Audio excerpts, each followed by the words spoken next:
चलिए गाइस, हमारा टॉपिक है आज का types of solution. Write down, मेरे साथ साथ लिखते जाइएगा। Types of solution according two phase. Types of solutions according two phase. According two phase, actual में वो किसके फेज पर डिपेंड करता है मैं आपको बताता हूं। अकॉर्डिंग टू फेज, अब किसके फेज पर? देखिए, हम लोगों ने पढ़ा था कि अगर आपको सॉल्यूशन बनाना है तो उसके लिए दो चीजों की रिक्वायरमेंट होती है। पहला तो क्या चाहिए आपको? सॉल्यूट चाहिए कि नहीं। दूसरा आपको चाहिए सॉल्वेंट। अगर आप सॉल्यूट और सॉल्वेंट दोनों ले लें और उनको क्या करें, मिक्स करें, तो आपको सॉल्यूशन मिल जाएगा। सबसे अच्छी बात यह है कि किसी भी सॉल्यूशन में, होमोजेनियस सॉल्यूशन में सॉल्वेंट एक ही होता है लेकिन सॉल्यूट एक से ज्यादा हो सकता है। लेकिन अगर किसी सॉल्यूशन के अंदर हमारे पास एक ही सॉल्यूट हो और एक ही सॉल्वेंट हो, एंड ओनली वन सॉल्वेंट, एक ही सॉल्यूट हो और एक ही सॉल्वेंट हो, तो ऐसे सॉल्यूशन को हम लोग क्या कहते हैं? बाइनरी सॉल्यूशन कहते हैं। गाइस, कई बार पूछते हैं कि बाइनरी सॉल्यूशन क्या होता है? Those kind of solutions which have only one solute and one solvent. अगर सिर्फ एक ही सॉल्यूट और एक ही सॉल्वेंट हो तो उसे हमें बाइनरी सॉल्यूशन कहते हैं। ठीक है, सबसे खास बात पर आते हैं। आपके सॉल्यूशन का जो आपने तैयार किया है उसका जो फेज होता है वो कंप्लीटली डिपेंड करता है आपके सॉल्वेंट पे, जिसकी क्वांटिटी ज्यादा होती है। हमें पता है कि सॉल्यूट कैसा होता है? स्मॉलर क्वांटिटी में होता है, वी ऑल नो। और सॉल्वेंट कैसा होता है? लार्जर क्वांटिटी में होता है। ठीक है, जिसकी क्वांटिटी ज्यादा है, एक्चुअल में सॉल्यूशन की फेज उसी पे डिपेंड करती है, यानी कि सॉल्वेंट पे डिपेंड करती है। तो बड़े ध्यान से इसको देखिए, इसका मतलब समझें। आपने घर पे कभी शिकंजी बनाई होगी, बनाइए, तो उसमें क्या करते हो आप? पानी लेते हो which is in liquid form, वो हमारे लिए सॉल्वेंट है जिसकी क्वांटिटी ज्यादा होती है। फिर शुगर लेते हो विच इज सॉल्यूट, वो एक सॉलिड है। लेकिन जब आप शुगर को घोल देते हो तो जो शुगर है वो अपना जो फिजिकल स्टेट है वो खो देती है। हमको सबको पता है कि शुगर का स्टेट होता है कैसा? सॉलिड। लेकिन शिकंजी या मीठा पानी बनने के बाद आपको क्या शुगर सॉलिड स्टेट में दिखाई देती है? नहीं। लेकिन क्या पानी ने अपना फेज खोया क्या? नहीं। तो सॉल्वेंट अपना फेज नहीं खोता है, लेकिन सॉल्यूशन में सॉल्यूट अपना फेज खो देता है। उसका नेचुरल फेज कैसा था? सॉल्यूट का सॉलिड था, वो उसने अपना खो दिया। फाइनली सॉल्वेंट, और एक्चुअल में आप खुद से देखिए, जो मीठा पानी आपने तैयार किया उसकी फेज कैसी निकली? लिक्विड। जो आपने सॉल्वेंट लिया वो कैसा था? लिक्विड। तो एक्चुअली सॉल्वेंट के ऊपर डिपेंड करता है आपके सॉल्यूशन का फेज। सबको समझ में आ गया? जिसकी क्वांटिटी ज्यादा उस पर डिपेंड करेगा। तो इस हिसाब से देखें तो टोटल 9 तरह के सॉल्यूशन मिलेंगे। Total 9 kinds of solution. ठीक है, 9 काइंड्स ऑफ सॉल्यूशन, तो वो हमें चेक करना है। ठीक है, बड़े ध्यान से इसको देखिए।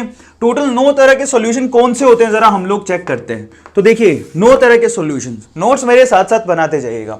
देखिए, फर्स्ट ऑफ ऑल तो हम लोग यहां क्या कर रहे हैं, यहां पर हम लोग चेक करेंगे सॉल्यूट, कि हमारा सॉल्यूट का फेज क्या है। एक टेबल हम लोग सॉल्यूट के फेज की बनाते हैं। यहां पर हम लोग किसके फेज को चेक करेंगे? सॉल्वेंट के फेज को चेक करेंगे। ठीक है, यहां पर आ गया सॉल्यूट, यहां पर आ गया सॉल्वेंट, यहां पर हमारा सॉल्यूशन, उसके फेज को चेक करेंगे। और फिर मैं आपको साथ साथ एग्जांपल भी दूंगा कि एक्चुअल में उसके एग्जांपल क्या है। ये सिंपल सी टेबल है, कई बार छोटे छोटे क्वेश्चंस आ जाते हैं जो आप लोगों को पता होने चाहिए। ठीक है, तो बड़े ध्यान से उसको देखिए। देखिए, सबसे पहले लेट अस सपोज हमारा जो सॉल्यूट है, मान लेते हैं कि हमारा सॉल्यूट सॉलिड है, मान लेते हैं। ठीक है, और हमारा जो सॉल्वेंट है वो भी सॉलिड है। सॉलिड ही हमने सॉल्यूट ले लिया, सॉलिड ही हमने सॉल्वेंट ले लिया। ऑब्वियसली जो सॉल्यूशन होगा वो भी कैसा होगा? सॉलिड। ठीक है, फाइनली एक्चुअल में सॉल्यूशन हमेशा सॉल्वेंट पे डिपेंड करता है। जो सॉल्वेंट की फेज होगी, सॉल्यूशन की फेज वही होगी। एग्जांपल कौन से दोगे? जैसे कि ब्रास, कॉपर और जिंक को आप मिक्स कर दीजिए तो हमें ब्रास मिलता है। फाइनली उसकी फेज कैसी होती है? सॉलिड होती है। एग्जांपल भी आपको पता होना चाहिए। सपोज सेकंड एग्जांपल लेते हैं हम। अब क्या करते हैं, सॉल्वेंट को वहीं रखते हैं और यहां पर सॉल्यूट को बदलते रहते हैं। बताइए, सेकंड फेज क्या हो सकती है सॉल्यूट की? लिक्विड। ठीक है, सपोज हमारे पास सॉल्यूट इस बार लिक्विड है, लेकिन सॉल्वेंट हमारे पास सॉलिड है। सॉल्यूट कैसा है? लिक्विड, लेकिन सॉल्वेंट कैसा है? सॉलिड।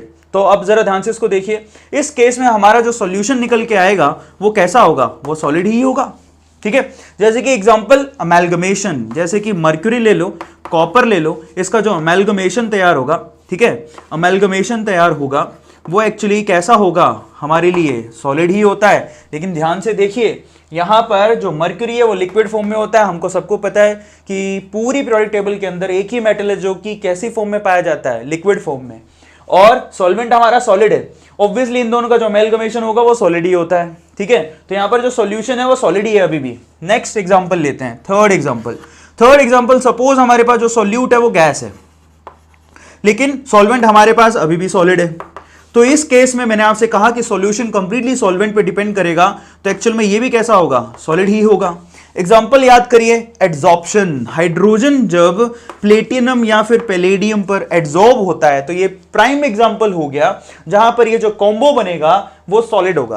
क्लियर है? तो हमारे पास तीन तरह के सॉल्यूशन तो ये हो गए जो कंप्लीटली कैसे हैं, सॉलिड ही है, क्योंकि सॉल्वेंट कैसा था, सॉलिड। अब चलो आगे चलते हैं, अब अगले तीन लेते हैं। फोर्थ वाला कौन सा, सपोज हमारे पास सॉल्यूट फिर से कैसा है, सॉलिड, लेकिन इस बार जो हमने सॉल्वेंट लिया है वो लिक्विड है। ठीक है, ये सॉलिड है लेकिन ये लिक्विड है। एग्जांपल अभी मैंने थोड़ी देर पहले दिया था, कौन सा वाला, देखिए सॉल्वेंट लिक्विड यानी कि वाटर, सॉल्यूट सॉलिड यानी शुगर। तो आपके पास जो सॉल्यूशन आएगा वो भी कैसा होगा, लिक्विड, क्योंकि सॉल्यूशन कंप्लीटली सॉल्वेंट की फेज पे डिपेंड करता है। इसका एग्जांपल क्या दोगे, शुगर प्लस वाटर, ये अभी आपने याद किया था। सो sugar plus water is the prime example for this kind of solution. Simple है। अब देखिए नेक्स्ट, फिफ्थ नंबर पर चलते हैं।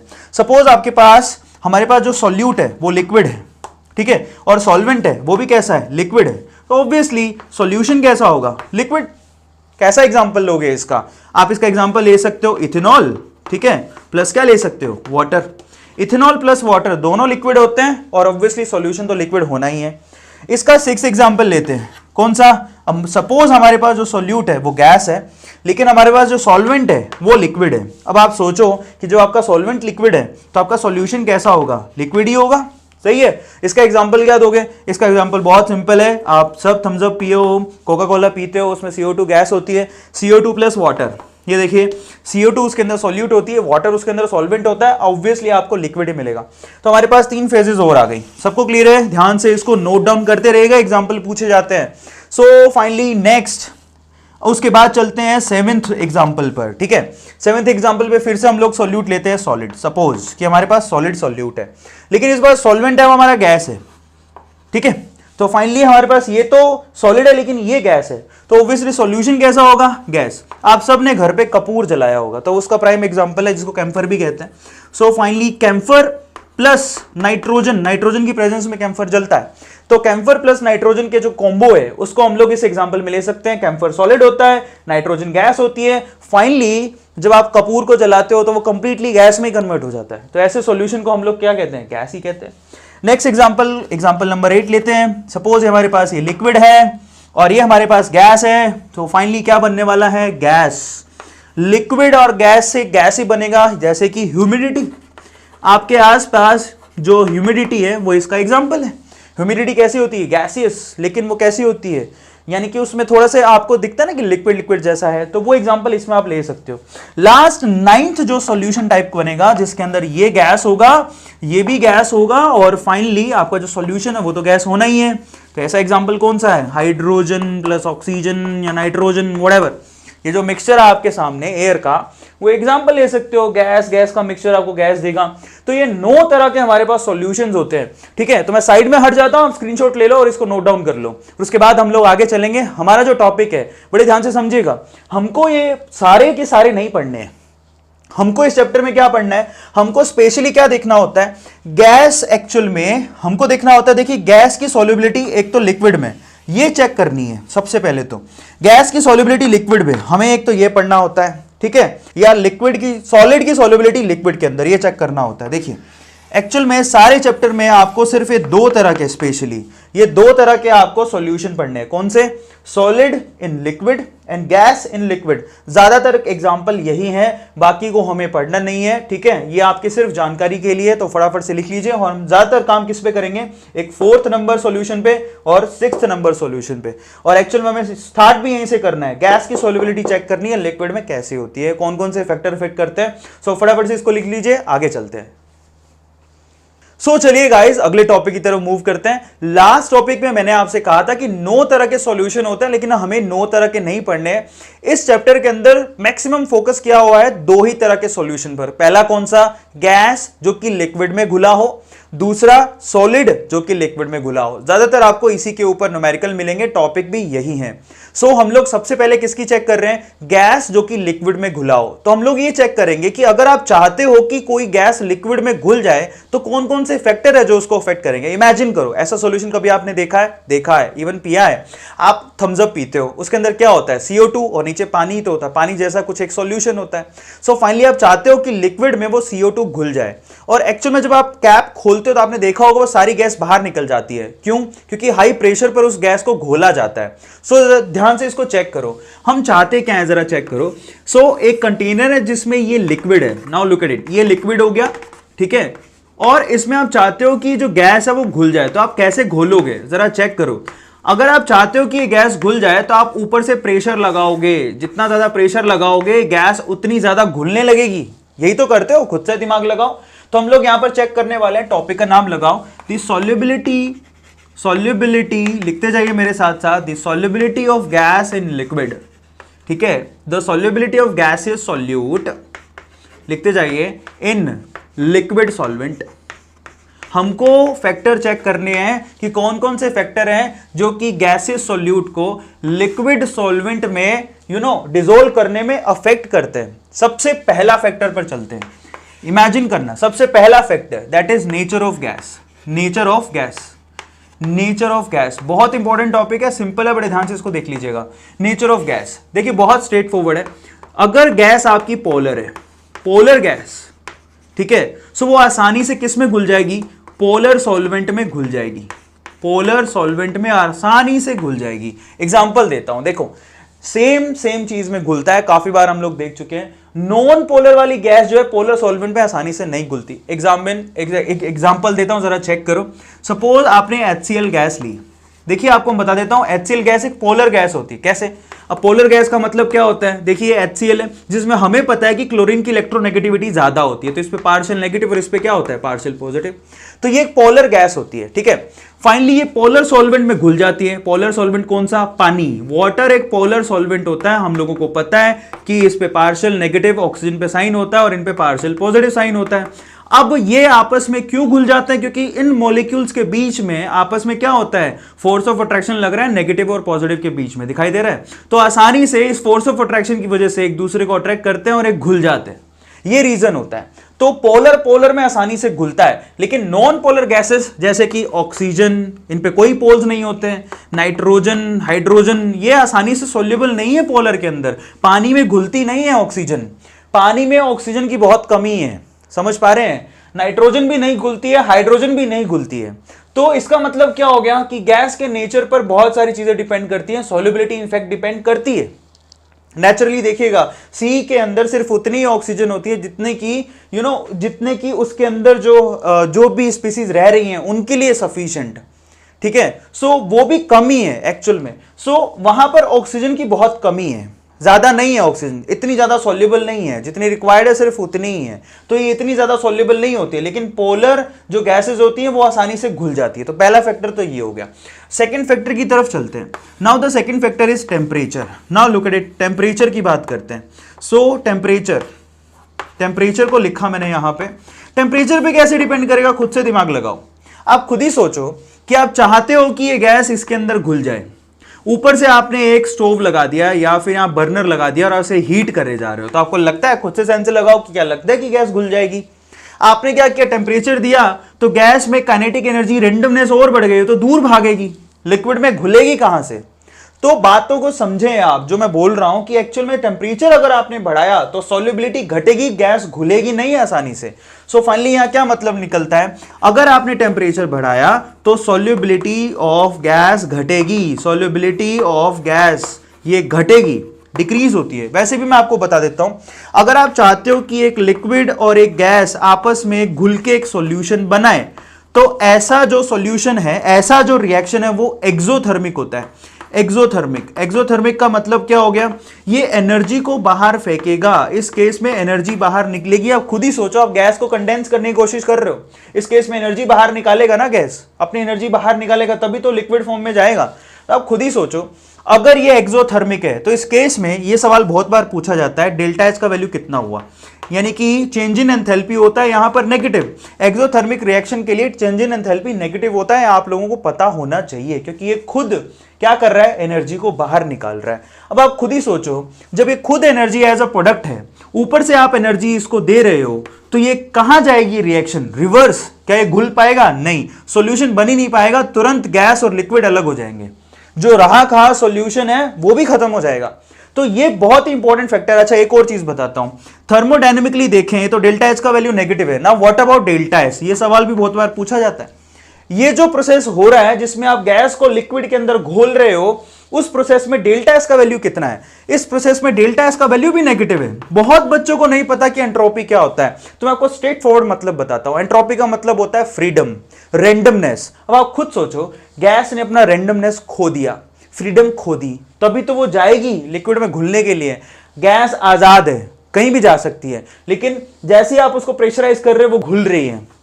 इसका मतलब वो अपनी फ्रीडम को खो रही है। अगर उसने अपनी फ्रीडम खो दी, अपनी रैंडमनेस खो दी, तो ये प्रोसेस मतलब घुल गई, तो खो दी। और अगर उसने फ्रीडम खो दी तो इसका मतलब डेल्टा एस का वैल्यू क्या हो गया? नेगेटिव। तो बहुत स्ट्रेट फॉरवर्ड है, कुछ नहीं। डेल्टा एस का मतलब होता है फ्रीडम, रेंडमनेस। अब आप चेक करो, कोई भी प्रोसेस में अगर रेंडमनेस घट रही है, जैसे कि बारिश होना रेंडमनेस को घटाता है। बादल तो कहीं भी जा सकते थे, लेकिन बादल में से जो पानी था वो पानी भी कहीं भी जा सकता था, वो पानी तो अब नीचे आ गया। तो बारिश कैसी है, उसमें डेल्टा एस का वैल्यू नेगेटिव होता है। तो बस इतना ही चेक करना होता है। प्रोसेस देखो आप कैसा है। तो यहां पर डेल्टा एच का वैल्यू भी नेगेटिव है, डेल्टा एस का वैल्यू भी नेगेटिव है। अब आप खुद सोचो, हमने ये भी पढ़ा है किसके अंदर? थर्मोडायनेमिक के अंदर, that delta G is equal to क्या होता है? Delta H minus T delta S. ये इक्वेशन पढ़े हो तुम लोग सब, ठीक है? और ये बहुत फेमस इक्वेशन है, इसमें मैंने वीडियो भी बना रखा है, आप यूट्यूब पे जाके देख सकते हो। अब देखिए यहां पर सीन क्या है, डेल्टा एच भी हमारे पास नेगेटिव है, डेल्टा एस भी नेगेटिव है। अगर डेल्टा एस नेगेटिव है तो ये नेगेटिव नेगेटिव तो पॉजिटिव हो जाएगा। अब आप अगर चाहते हो, बड़े ध्यान से समझना, बहुत ज्यादा इंपॉर्टेंट चीज बता रहा हूं, अगर आप चाहते हो कि गैस लिक्विड में घुल जाए, तो इसका मतलब आप चाहते हो ना कि ये प्रोसेस कैसा हो? स्पॉन्टेनियस। और स्पॉन्टेनियस प्रोसेस के लिए थर्मोडायनेमिक में डेल्टा जी की वैल्यू नेगेटिव होती है। बहुत बच्चे यहां अपना ध्यान हटा चुके होंगे वीडियो के अंदर, जो कि गलत बात है। आप जब कोई चीज जानते नहीं है तो ज्यादा फोकस करिए और ध्यान से देखिए क्या हो रहा है, ध्यान से समझिए। यहां पर आप चाहते हो कि गैस घुल जाए लिक्विड के अंदर, और अगर आप चाहते हो कि गैस लिक्विड में घुल जाए तो इसका मतलब यह है कि आप चाहते हो ये प्रोसेस स्पॉन्टेनियस हो, अपने आप हो जाए। करवाना चाह रहे हैं तो हो जाए, उसके लिए डेल्टा जी की वैल्यू नेगेटिव होनी चाहिए। अब आप खुद सोचो कि जब ये भी नेगेटिव है, ये तो नेगेटिव है, जबकि ये हमारा पॉजिटिव निकल के आ रहा है, क्योंकि डेल्टा एस का वैल्यू नेगेटिव है, समझें? तो नेगेटिव नेगेटिव क्या हो जाएगा? Positive, T delta S. अब आप जरा ये बताओ कि आपके पास इक्वेशन बन रही है ये इस प्रोसेस के लिए। अब आप खुद से सोचना ईमानदारी से, ये वैल्यू नेगेटिव है, ठीक है? कौन सी वैल्यू है? डेल्टा एच की वैल्यू है। अब आप खुद से सोचो कि अगर आप चाहते हो कि गैस घुल जाए, उसके लिए डेल्टा जी का वैल्यू नेगेटिव होना चाहिए। तो आप बताओ कि डेल्टा जी का वैल्यू नेगेटिव कैसे होगा? वो तभी होगा जब टेम्परेचर क्या रखो आप? लो। बात समझ पा रहे हो? टेम्परेचर लो रखोगे। अगर आपने टेम्परेचर हाई कर दिया तो पॉजिटिव वाली वैल्यू बढ़ती जाएगी, नेगेटिव वाली घटती जाएगी। आफ्टर ऑल ये आंसर पॉजिटिव आने लगेगा, जबकि हमें कैसा चाहिए? नेगेटिव। फोकस करो मैथमेटिकली क्या लिखा हुआ है। सो फाइनली इसका मतलब ये है कि टेम्परेचर इस केस में कैसा होना चाहिए? लो। अगर आपने टेम्परेचर कम रखा तो फाइनली गैस घुलने लगेगा, जितना कम रखोगे उतना आसानी से घुलेगा। क्लियर है सब लोगों को? तो ये हमारा सेकंड फैक्टर हुआ, सबको समझ में आ गया? Now will talk about third factor and that is pressure. जो थर्ड फैक्टर है हमारा वो कौन सा है? प्रेशर। अब आप खुद से सोचिए, प्रेशर तो बहुत ही आसान है, आपको खुद को सबको पता है कि जितना प्रेशर अप्लाई करोगे सॉल्युबिलिटी उतनी बढ़ती जाएगी। तो यहां पर ऑब्वियसली प्रेशर बढ़ाओगे तो सॉल्युबिलिटी बढ़ेगी, बड़ी कॉमन सी चीज है यार, इसमें तो क्या बताना है। प्रेशर बढ़ाओगे तो सॉल्युबिलिटी बढ़ने लगेगी, गैस की सॉल्युबिलिटी उतनी ज्यादा होगी जितना प्रेशर ज्यादा होगा। बस इसी चीज पे किसने काम किया? हेनरी ने। अब हेनरी क्या कहता है उसको समझ लो, उसके बाद हम लोग आगे चलेंगे। तो यहां पर तीन फैक्टर है, nature of gas, temperature and pressure. Pressure बहुत सिंपल है, प्रेशर बढ़ाओगे तो सॉल्युबिलिटी बढ़ेगा। अब खास बात, अब हेनरी ने क्या किया? हेनरी ने इसके लिए अपना एक लॉ दिया, solubility of gases in liquid. बड़े ध्यान से देखिए वो क्या कहता है, मैं ऊपर लिख देता हूं। तो ये इसका स्क्रीनशॉट ले लो फटाफट से, फिर मैं आपको बताता हूं कि हेनरी ने क्या किया। ले लिया इसका स्क्रीनशॉट? सो चलिए मैं आपको बताता हूं। देखिए चलिए गाइस आगे चलते हैं। अभी तक हमने ये देख लिया कि गैस जब लिक्विड में आप घोलना चाहते हो तो कौन कौन से फैक्टर उसे इफेक्ट करते हैं। पहला कौन सा, नेचर ऑफ गैस, दूसरा टेम्परेचर और तीसरा प्रेशर। हमने ये देखा कि अगर आपने प्रेशर बढ़ाया तो सॉल्युबिलिटी बढ़ेगी। इसका मतलब हम ये लिख सकते हैं कि pressure is directly proportional to solubility. ये हमने लिख दिया। बस यहीं से हेनरी लॉ डिफाइन होता है। अब यहां पर हेनरी लॉ देखें क्या कहता है। हेनरी लॉ क्या है, जरा ध्यान से उसको समझें। अब लिखिए हेनरी लॉ। हेनरी लॉ ये कहता है, जैसे ऊपर लिखा है कि pressure is directly proportional to solubility of gas, ठीक है, pressure is directly proportional to solubility. अब जरा ध्यान से उसको समझें। बहुत सारे लोगों को हेनरी का जो लॉ है वो समझ में नहीं आता, मैं आपको समझाऊंगा, बड़े ध्यान से इसको देखिएगा। अब सॉल्युबिलिटी का मतलब क्या है, यहां पर हमें कोई ना कोई कॉन्सेंट्रेशन टर्म लेनी पड़ेगी। सॉल्युबिलिटी का मतलब सोल्यूट कितना सॉल्युबल हुआ है सॉल्यूशन के अंदर, यही पूछा है ना।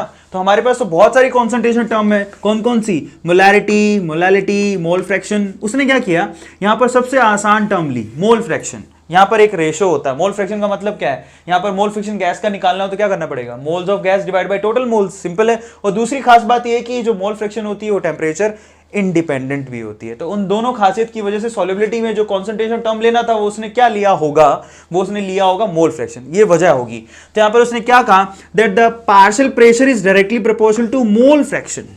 सही है। अब finally partial pressure is directly proportional to mole fraction. इसको डिफाइन करूंगा तब ज्यादा अच्छे से समझ में आएगा, तो बड़े ध्यान से इसको देखिएगा।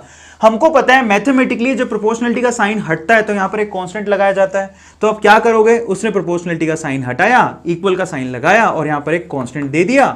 और यहां पर कांस्टेंट क्या लिखा, के एच इंटू क्या लिखा, एक्स। एक्चुअली इसी इक्वेशन को हेनरी इक्वेशन भी कहते हैं और ये हेनरी लॉ हो गया। अब यहां पर इसको डिफाइन करने के बाद मैं बताऊंगा यहां पर पी, के एच और एक्स का मतलब क्या है। के एच का मतलब तो निकलता है हमारा कौन सा, हेनरी कांस्टेंट। इसको हम लोग हेनरी कांस्टेंट भी कहते हैं, जो मैं आपको पहले बता चुका हूं। अब बड़े ध्यान से हेनरी लॉ को लिखिए तब आपको समझ में आया। हालांकि तो बहुत आसान लग रहा है, this is partial pressure, this is Henry constant, this is mole fraction. अब इसका सेंस क्या है, डेफिनेशन लिखिए तब आपको ज्यादा समझ में आएगा। तो लिखिए definition of Henry law. The definition of Henry law is, लिखो, द पार्शियल प्रेशर, ध्यान से लिखिएगा, द पार्शियल प्रेशर, ठीक है, partial pressure applied by any gas, applied by any gas on liquid surface, on liquid surface is directly proportional to, is directly proportional to, directly proportional to its mole fraction, its mole fraction present in liquid solvent. बहुत ही ज्यादा important है, liquid solvent. अब समझिए इसका मतलब, ये कहता है कि यहां पर ये गैस कितना प्रेशर अप्लाई कर रही है वो डिपेंड करेगा कि एक्चुअल में गैस के कितने मोल फ्रैक्शन प्रेजेंट हैं, किसमें, इस लिक्विड में। बहुत इंपॉर्टेंट है यहां पर। तब अगर आप ये डेफिनेशन को समझ पाए हैं तो ये फॉर्मूले को समझ जाएंगे। यहां पर P का मतलब है पार्शियल प्रेशर ऑफ गैस, वो डिपेंड करेगा कि लिक्विड में गैस के मोल फ्रैक्शन कितने हैं। तो मतलब क्या निकला, यहां पर X का मतलब है mole fraction of gas in liquid. बहुत ही ज्यादा इंपॉर्टेंट है, mole fraction of gas in liquid, जो बहुत सारे बच्चे नहीं जानते, बहुत ही ज्यादा इंपॉर्टेंट है। मैं दोबारा बोल देता हूं, इस डेफिनेशन को पढ़ लो। ये डेफिनेशन बहुत बार सीधे पूछी जाती है कि यहां पर जो गैस पार्शियल प्रेशर अप्लाई कर रही है वो पार्शियल प्रेशर डायरेक्टली प्रोपोर्शनल होगा किसके, कितनी गैस प्रेजेंट है इस लिक्विड के अंदर। बहुत इंपॉर्टेंट है। और ये डेफिनेशन का स्क्रीनशॉट ले लो और इसको लिख लो। यहां पर आपका हेनरी लॉ ऑलमोस्ट खत्म हो गया है। अब दो चीजें बची हैं, उसको भी मैं करवा ही देता हूं, जरा ध्यान से उसको देखिए। अब हमें पता है कि अगर आपने टेम्परेचर बढ़ाया, ठीक है, प्रेशर को अगर मैं मान लो कि कांस्टेंट रख देता हूं, अगर मैंने प्रेशर को कांस्टेंट रख के टेम्परेचर बढ़ाया तो सॉल्युबिलिटी क्या होगी, हम अभी पढ़ के आए हैं कि सॉल्युबिलिटी घटने लगती है गैस की, हमको ये पता है। अच्छा, अगर मैं प्रेशर यहां पर कांस्टेंट रखते हुए KH और X में रिलेशन ढूंढूं तो क्या निकलेगा। अगर प्रेशर को कांस्टेंट रखा तो उस केस में हमको यहां पर कांस्टेंट रखो, कांस्टेंट रखोगे तो क्या निकलता है, that X is inversely proportional to KH। हुआ कि नहीं हुआ, देखो इसको कांस्टेंट रखो तो KH इंटू एक्स कांस्टेंट हुआ। इसका मतलब X is inversely proportional to KH। इसका मतलब क्या, जरा चेक करो, अगर आपने KH की वैल्यू बढ़ा दी तो यहां पर X की वैल्यू यानी कि सॉल्युबिलिटी, X का मतलब क्या है, सॉल्युबिलिटी, उसी के लिए तो तुमने X लिखा था। तो यहां पर सॉल्युबिलिटी क्या होगी, घटने लगेगी। ये तो मतलब निकला सोल्युबिलिटी डिक्रीज होने लगी। अब जरा सोचो, टेम्परेचर बढ़ा रहे हो सोल्युबिलिटी घट रही है, केएच बढ़ा रहे हो सोल्युबिलिटी घट रही है, ये मतलब निकला। तो इसका मतलब temperature is directly proportional to KH, हुआ कि नहीं हुआ? इसका मतलब ये निकला कि अगर आपने टेम्परेचर बढ़ाया तो केएच की वैल्यू किसी भी गैस के लिए बढ़ेगी, चेंज हो जाएगी, और ये होता भी है। अब अपनी एनसीईआरटी की बुक उठाओ, सेम गैस के लिए अगर आपने टेम्परेचर बढ़ाया तो केएच की वैल्यू भी बढ़ जाएगी और चेंज हो जाती है। ये खास बात है। उसमें एक टेबल दे रखी है, ऑक्सीजन के लिए चेक करना, आप नाइट्रोजन के लिए भी चेक कर सकते हो, गैसेस अलग अलग दे रखी हैं। उसमें टेम्परेचर जैसे ही बढ़ाओगे केएच की वैल्यू सेम गैस के लिए चेंज हो जाती है। ये चीज आप एनसीईआरटी में नोट डाउन कर सकते हो। और ये सवाल बहुत बार पूछा गया कि KH is directly proportional to temperature. अगर आपने केएच की वैल्यू बढ़ाई तो टेम्परेचर की वैल्यू भी बढ़ेगी। और last but not the least, आप खुद सोचिए कि ये किसको रिप्रेजेंट कर रही है। अगर आप मैथमेटिक्स के हो तो आप जानते होंगे, ये शायद 10th स्टैंडर्ड में पढ़ा दिया जाता है, आप इसको y = mx से रिलेट कर सकते हो, हाँ या ना? ये एक ऐसी लाइन का इक्वेशन है जो कि कहां से जाती होगी? ओरिजिन से। इसको किससे कंपैरिजन कर सकते हो? y = mx से। y क्या है? p। x क्या है? x मतलब x एक्सिस पर क्या लिखोगे? Mole fraction. y एक्सिस पर क्या लिखोगे? प्रेशर। और ये लाइन कहां से जाएगी? ओरिजिन से, जिसका स्लोप क्या होगा? m की वैल्यू कितनी है? kh। तो इसके लिए ग्राफ प्लॉट कर सकते हो। सो फाइनली इसका ग्राफ भी मैं यही बना देता हूं। देखो, y एक्सिस पे लिखूंगा पार्शियल प्रेशर, x एक्सिस पे लिखूंगा mole fraction of gas in liquid, और ये लाइन कहां से जाएगी? ओरिजिन से, जो कि एक स्ट्रेट लाइन होगी कि नहीं होगी? और जिसका स्लोप क्या होगा? इसका स्लोप बनेगा kh। ये सवाल भी बहुत बार पूछा जाता है। This is Henry laws graph, ये हेनरी लो का ग्राफ है। और फाइनली यहां पे हेनरी लो खत्म हो गया। इसके बाद हमें रोल्ट लो करना है। So guys, work hard. मैं यहां पर कंटिन्यूसली हर एक दिन 2-2 वीडियोस अपलोड कर रहा हूं आप लोग के लिए।